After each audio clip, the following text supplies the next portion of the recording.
So I welcome you to this platform of CAPFSC Mentor, and I welcome all my viewers to this platform.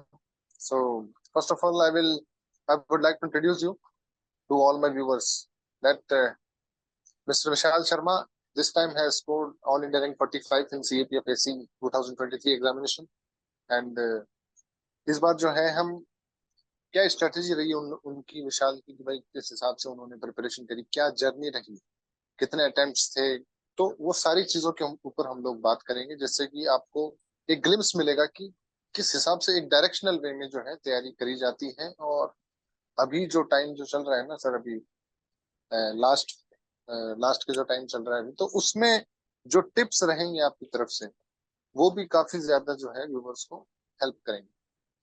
तो first of all I would like to congratulate you thank you sir. कि this year you have got all India rank 45। तो let us begin our session this. तो sir आप ये बताइए कि पहले तो ये कौन सा अटेम्प्ट आपका, कब से सर मेरा क्या ये जर्नी रही है आपकी, वो आप एक थोड़ा सा एक ग्लिम्स दीजिए कि जर्नी के बारे में बताइए, अटेम्प्ट के बारे में बताइए कि किस हिसाब से क्या था। सर मेरा नाम विशाल शर्मा है और मैं गाजियाबाद उत्तर प्रदेश का रहने वाला हूँ। जी 10th जी। और 12th मैंने गाजियाबाद से ही करी थी। तो दरअसल 9th क्लास तक मेरा एम जो था वो पुलिस सर्विस ज्वाइन करने का ही था, आईपीएस बनने का। परिवार में मतलब हमारा परिवार गांव से निकल के शहर में आया था, तो ऑब्वियसली एक वो टच तो रहता ही है कि गवर्नमेंट सर्विस में जाना है। तो उसके बाद फिर 9th क्लास के एंड में जब आया था तो मेरे भाई को एसएसबी का कॉल आया था एनडीए के लिए। जी That ji. was the first time when I got to know about defense services. तो उस टाइम पे मैंने एसएसबी के बारे में थोड़ा पढ़ा, क्या चीज़ है, कौन से एग्जाम होते हैं इसके, सब वो मेरे को काफ़ी फैसिनेटिंग लगा। तो उसके बाद से फिर मैंने 11th 12th में काफ़ी एनडी के अटेम्प्ट्स दिए, 3 अटेम्प्ट्स दिए थे और तीनों में रिटर्न मेरा क्लियर हुआ। एसएसबी में अनफॉर्चुनेटली कॉन्फ्रेंस आउट हुए। फिर साथ में 11th 12th में पीसीएम ली थी एंड जेई की प्रिपरेशन करी। तो उससे मेरे को आईआईटी जम्मू में सीट मिली। आईआईटी जम्मू से मैंने सिविल इंजीनियरिंग करी है और उसी के साथ साथ सीडीएस के अटेम्प्ट भी मैं देता रहा, एफ कैट के भी दिए। बट लास्ट में रिजल्ट वही निकल के आता था कि रिटर्न तो क्लियर हो जाता था हर बार, but conference out, screen out, यही सब चलता रहता था। तो जब फाइनल ईयर में मैं था और पास आउट होने के भी 5-6 महीने बच रहे थे, तब मेरी एक फ्रेंड ने मुझे बताया था कि तुम्हें डिफेंस का इतना शौक है तो एक बार ये एग्जाम भी दे के देखो। तो फिर मैंने इस एग्जाम के बारे में थोड़ा पढ़ा, आपके प्लेटफॉर्म से थोड़ा जुड़े फिर अब सीएपीएफएसी मेंटोर से। क्योंकि एमसीक्यूज तो मैं हैंडल कर लेता, लेकिन पेपर 2 वाली चीज जो थी वो बिल्कुल नई थी। एंड टेलीग्राम पे आप लोगों का काफी चलता रहता था कि करंट अफेयर्स की मैगजीन आ रही है, ये सब। तो तब से मैंने सोचा कि चलो अब इस एग्जाम को ट्राई देते हैं। सो अराउंड मई की स्टार्टिंग में मैंने सीएपीएफ के लिए फुल फ्लेजेड प्रिपरेशन शुरू करी थी। एंड उससे पहले मेरी मैथ्स एंड साइंस अच्छे से मजबूत थी क्योंकि बीटेक करी थी। एंड पॉलिटी मैंने सीडीएस के अटेम्प्ट्स के लिए पढ़ी थी। तो with in the next 3 months मैंने बचे हुए सब्जेक्ट्स को ब्रश अप करा जो हाई यील्डिंग थे, एंड पेपर 2 को पूरा आपके प्लेटफॉर्म की मदद से कवर करा और उससे पेपर दिया। फिर फिजिकल इंटरव्यू के लिए भी आपके प्लेटफॉर्म ने काफ़ी हेल्प करी हमारी। हालांकि इस जी बार जी। मॉक इंटरव्यूज तो सर नहीं कंडक्ट करा पाए, बट स्टिल जो भी उन्होंने सेशंस लिए काफ़ी हेल्पफुल थे। और भगवान की दया से और आप लोगों की मेहनत से भी 45 आ गई। जी थैंक्स। थैंक्स कि आपने एडमायर किया सीएपीएफएससी मेंटर को। तो विशाल आप ये बताइए कि जैसे कि आपने सीडीएस से स्विच किया सीएपीएफ में, तो जी काफी सारे एस्पिरेंट्स हैं जो कि डिफरेंट डिफरेंट एग्जाम्स की तैयारी कर रहे हैं, कोई एसएससी की भी कर रहा है, डिफेंस की भी कर रहा है, कोई सब इंस्पेक्टर वगैरह उन सब की, मतलब फोर्सेस की ही। तो स्विच करने में कोई दिक्कत तो नहीं हुई?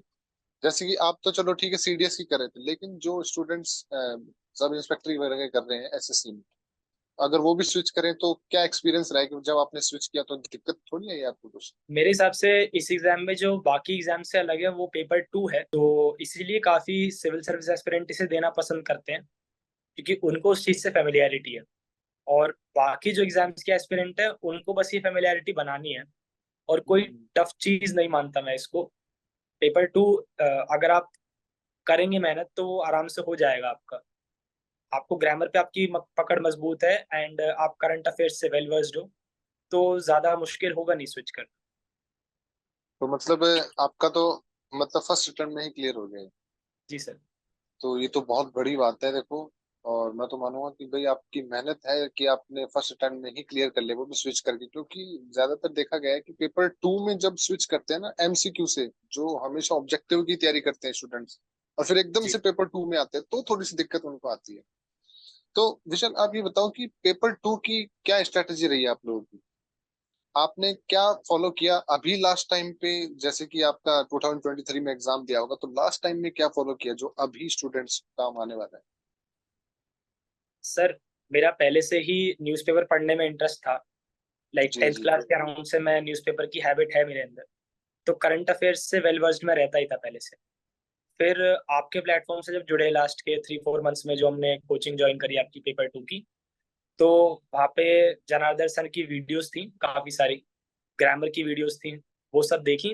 और समझ में आया कि ग्रामर में अगर आप 25 में से 20 लाते हैं, तो बाकी पार्ट में अगर आप हाफ मार्क्स भी ले आते हैं, देन ऑल्सो यू आर 100+।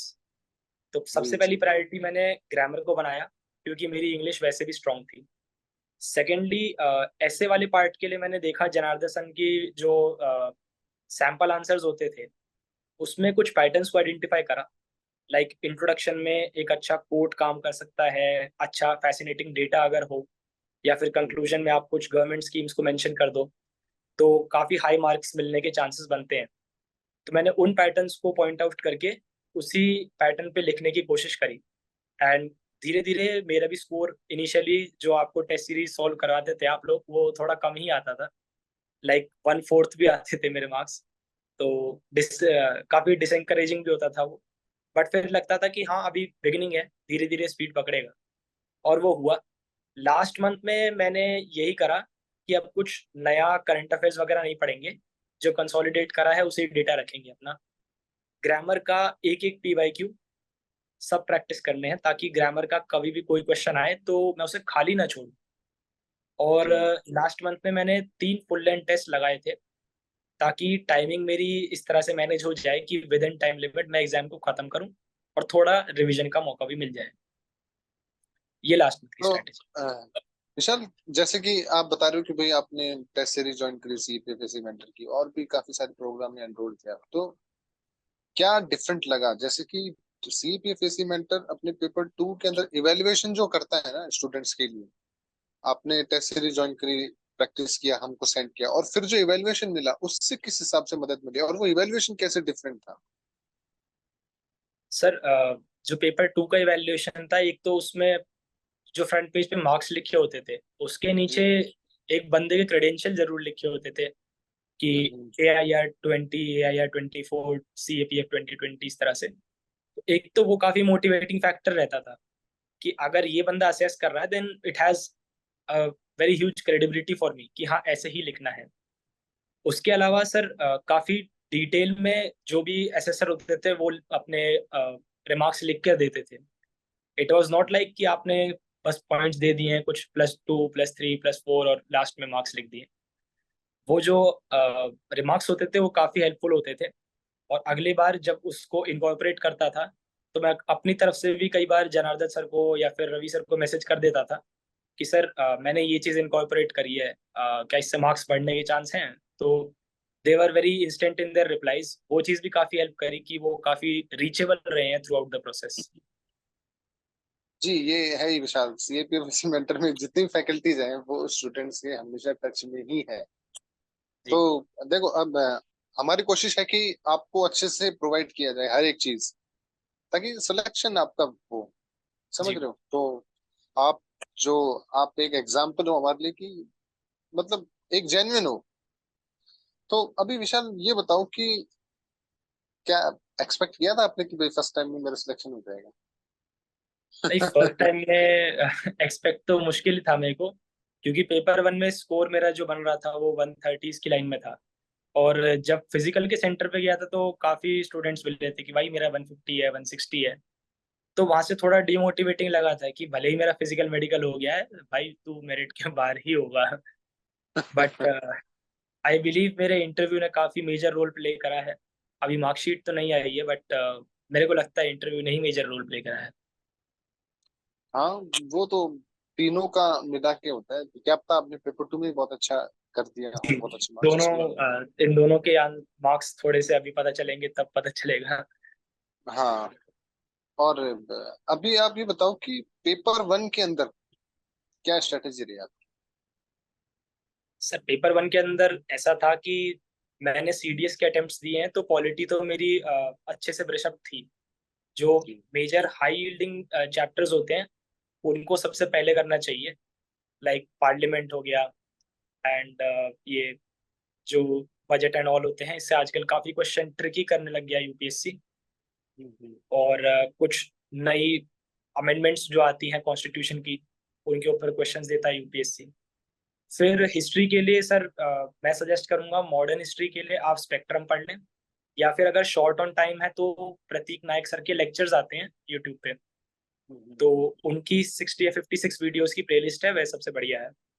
और एंशंट और मिडिवल हिस्ट्री के लिए सबसे बेस्ट जो मेरे अकॉर्डिंग है वो थीम्स है। अगर क्वेश्चन बनना होगा एंशंट और मिडिवल का तो उससे बन जाएगा, वरना तो फिर वो बहुत मुश्किल हो जाता है किसी का भी सही होना। एंड मैथ्स एंड साइंस के लिए मेरे को ज़्यादा ऐसी ज़रूरत पड़ी नहीं, क्योंकि मैंने जेई की प्रिपरेशन करी थी। तो मैथ्स में मैंने बस पीवाईक्यूज करे थे, एंड आई थिंक अगर आप सारे पीवाईक्यूज सॉल्व करते हो तो you are in a very good position. Science के लिए 9th एंड 10th की एनसीईआरटी एकदम आप अच्छे से कर लो, तो मुश्किल ही कोई क्वेश्चन आउट ऑफ सिलेबस जाएगा आपके एग्जाम में। और जो वो जाएगा वो 11th 12th का होता है, तो फिर वो बहुत कम लोग ही अटेम्प्ट करते हैं। फिर इकोनॉमी को ज़्यादा पढ़ने का मेरे को चांस मिला नहीं, क्योंकि 3 महीने ही थे। इसीलिए मैंने एक दिशा की पब्लिकेशंस की एक कंपाइलेशन थी एनसीईआरटीज की, मैंने उससे गो थ्रू करा था। और जो बेसिक कॉन्सेप्ट्स थे उनको स्टडी कर लिया। उसके बेस पे भी फॉर्चुनेटली मेरे कुछ क्वेश्चन सही हुए थे इकोनॉमी में। एंड उसके अलावा ज्योग्राफी जो है, कोशिश करनी चाहिए कि सबसे पहले 11th क्लास की जो 2 एनसीईआरटी है वो सबसे ज्यादा हाई यील्डिंग है, उनको पहले फिनिश करा जाए। सबसे ज्यादा क्वेश्चन उससे बनते हैं। बाकी आप पॉपुलेशन वाले ज्योग्राफी को छोड़ सकते हैं। वर्ल्ड ज्योग्राफी में बेटर है कि पूरी वर्ल्ड की ज्योग्राफी पढ़ने से बढ़िया आप जो लेटेस्ट प्लेसेस इन न्यूज हैं उन पे ज्यादा फोकस करें। लाइक हमने देखा था शायद रशिया यूक्रेन वॉर की लोकेशंस के ऊपर क्वेश्चन आया था। अभी सिविल सर्विस एग्जाम में अफ्रीका की कुछ लोकेशंस पे क्वेश्चन आया था। तो यूपीएससी अब डायनेमिक हो रहा है, तो उस डिमांड को एड्रेस करना चाहिए। जी जी, ये तो टाइम के हिसाब से देखो प्रिपरेशन को थोड़ा चेंज हुई, थोड़ी डायरेक्शन चेंज करनी पड़ती है उसकी। जी एकदम सही कहा आपने। तो विशाल, ये तो बात रही आपकी रिटर्न एग्जाम की। तो आप ये बताओ कि इंटरव्यू के लिए स्पेशली कैसे प्रिपेयर किया फिर आपने, जब आपका रिटर्न क्लियर हो गया, फिजिकल मेडिकल हो गया, फिर आपने क्या स्टेप उठाया? सर, एक तो इनबिल्ट कॉन्फिडेंस काफी बन जाता है एसएसबीज जाके। लाइक जी। 8 9 एसएसबीज जब हो जाते हैं तो अपने आप आता है कि इंटरव्यू में तो बिठा लो, मुझे कोई इश्यू नहीं है। हम्म। फिर इंटरव्यू में आप 2 3 कोचिंग्स में एनरोल कर सकते हैं अपने मॉक इंटरव्यूज के लिए, जो काफी जानी मानी है। इस साल भी 2 3 कोचिंग्स ने बोला था कि हम फ्री मॉक्स कंडक्ट कराएंगे। उनको जरूर दें, आपके अंदर से डर निकलना जरूरी है। आपके प्लेटफॉर्म ने इस बार अनफॉर्चुनेटली आप लोग मॉक्स नहीं कंडक्ट करा पाए, बट आपने जो वीडियो सेशंस लिए थे वो भी काफी हेल्पफुल थे। और इंटरव्यू के टाइम पे और एक दो कोचिंग्स निकल के आती हैं जो काफी अच्छा मटेरियल प्रोवाइड करती हैं in the form of video lectures. उनसे करिए प्रिपरेशन। और ये सब तो हो गया जो आपको पढ़ना है, but self study is the most important part in interview preparation. आप जी जब आपका जिस दिन फिजिकल क्लियर हुए उसी दिन से आपको अपने न्यूज़पेपर पे बहुत ध्यान देना चाहिए। कौन सी ऐसी न्यूज़ है जो 6 महीने से इंपॉर्टेंस में है, कौन सी जो 1 महीने से है, या कौन सी ऐसी जो सिर्फ अभी इंपॉर्टेंस में चल रही है। उन सब के बारे में आपके पास में 3 4 पॉइंट जरूर होने चाहिए, प्रोज एंड कॉन्स। और उसके अलावा आपका जो डैप है उसको लाइक बिल्कुल चाट जाना है आपको। उसमें एक एक वर्ड इंपॉर्टेंस होल्ड करता है, एक एक वर्ड। तो वो बिल्कुल अच्छे से प्रिपेयर होना चाहिए। आपकी फोर्स प्रेफरेंस आप जब फिल करते हैं डैप में, तो वो बहुत इंपॉर्टेंट है कि आप किस रीजन की वजह से वो फोर्स प्रेफरेंस फिल कर रहे हैं। एंड आपकी फोर्स के बारे में आपको A to Z सब पता होना चाहिए, एटलीस्ट जी। जितना वेबसाइट में पब्लिक डोमेन में अवेलेबल है। And I think pretty much इतने के अराउंड ही इंटरव्यू रिवॉल्व करता है। थोड़ा सा एक बच्चों को कंसर्न रहता है कि मेरा ग्रेजुएशन सब्जेक्ट वीक है, ये है, क्योंकि हम सभी ऑनलाइन सेमेस्टर एक या दो काट के आए हैं। तो ये हकीकत है, इस चीज को वो भी कहीं ना कहीं समझते हैं। तो कोशिश करनी होती है कि आपके बाकी जो सेक्टर्स हैं वो इतने स्ट्रांग हो कि उनको आपके सब्जेक्ट पे जाने का मौका कम मिले। जी ये तो तो है ये सर, बात ये है। तो बात है। तो अभी आपने प्रेफरेंस की बात कही, तो क्या प्रेफरेंस आपकी, क्या आपने डेफ में लिखा था? सर मेरी प्रेफरेंस सीआरपीएफ है, फिर BSF, then ITBP, CISF and SSB. तो इसका मतलब आपकी फर्स्ट प्रेफरेंस सीआरपीएफ है। तो I think you will definitely get your first choice. जी तो अभी विशाल, अब क्या प्लान कर रहे हो आप, कैसे एंजॉय करोगे? क्योंकि ये फर्स्ट टाइम में आप सिलेक्ट हुए हो, तो ये छोटी बात तो है नहीं, देखो, जी। It's a big deal. But अभी आप कैसे एंजॉय करोगे, इस मोमेंट को कैसे जियोगे आप? क्या प्लानिंग है आगे, क्या प्लान करोगे, क्या आप और भी एग्जाम दोगे? ये अब आगे का बताओ कुछ थोड़ा सा। सर अभी तो लाइक घर में थोड़ा खुशी का माहौल है तो I am just enjoying that for the time being. उसके बाद ऑब्वियसली आगे जो पहले एम था आईपीएस का, उसकी तरफ काम चलता रहेगा, प्रिपरेशन चलती रहेगी, एंड ट्रेनिंग के जो बडीज हैं उनसे बातचीत होने लग गई है टेलीग्राम पे। तो हम लोग लाइक अपना मीटअप वगैरह प्लान कर रहे हैं, एंड थोड़ा अपने आपस में पहले ही बॉन्डिंग बन जाएगी तो ट्रेनिंग में साथ रहेगा, अच्छा रहेगा। एंड ये फ्यूचर में तो है। भी एग्जाम्स देते रहने हैं सिविल सर्विस के, ताकि एक दिन वो जो सपना है आईपीएस का वो भी जरूर पूरा हो। जरूर पूरा होगा विशाल, अगर मेहनत सही दिशा में करी जाए तो कोई भी सपना पूरा करना इतना मुश्किल नहीं होता। वो एक डायरेक्शन चाहिए होती है बस, एक और एक मेहनत और एक जज्बा। इनसे आप जी कोई भी एग्जाम जो है वो फाइट कर सकते हो। जी बहुत बहुत शुक्रिया विशाल, सीएपीएफ मेंटर के प्लेटफॉर्म पे आने पे और हमारे व्यूवर्स को जो है थोड़ा मोटिवेट करने के और अपनी जो जर्नी है उसके बारे में बताने के लिए। तो आई होप कि उनको थोड़ी सी मदद मिलेगी। ये जो लास्ट टाइम चल रहा है इसके अंदर किस हिसाब से उनको तैयारी करनी है। थोड़ा और मैं अगर कंक्लूडिंग रिमार्क की तरफ बढ़ूं तो मैं एक छोटा सवाल पूछना चाहूंगा कि अभी लास्ट टाइम के लिए कोई एक दो टिप्स जो आपको लगता है कि जरूर फॉलो करनी चाहिए एस्पिरेंट्स को, वो आप बताओ। सर एक तो पैनिक बिल्कुल नहीं करना चाहिए इस टाइम पे। जितना जी। आपने अभी तक पढ़ा है उसको ही रिवाइज करो, कुछ नया पढ़ोगे तो वो याद रहने की प्रोबेबिलिटी कम है। जितना पढ़ा है हम्म, उसको अच्छे से रिवाइज करो। पेपर टू के फुल लेंथ टेस्ट जरूर लगाओ, 2 या 3। आपकी टाइमिंग एडजस्ट होना बहुत इंपॉर्टेंट है इस समय। काफी लोगों का पेपर छूट जाता है इस चक्कर में। अपनी स्लीप शेड्यूल, ईटिंग हैबिट्स, इस सब को थोड़ा कंट्रोल में रखो 1 महीने के लिए, क्योंकि आपका एक एक दिन अभी इंपॉर्टेंट है। आप बीमार होना अफोर्ड नहीं कर सकते हैं। This is pretty much everything.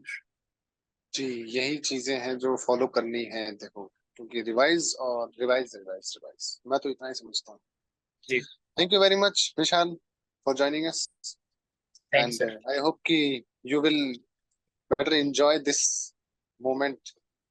जी आप सर। अच्छे से एंजॉय करिए, क्योंकि फर्स्ट अटेम्प्ट में क्लियर करना, और वो भी मई से आपने स्टार्टिंग करी है प्रिपरेशन, तो it's a really big deal. Thank you very thank you much Vishal. Thank you sir.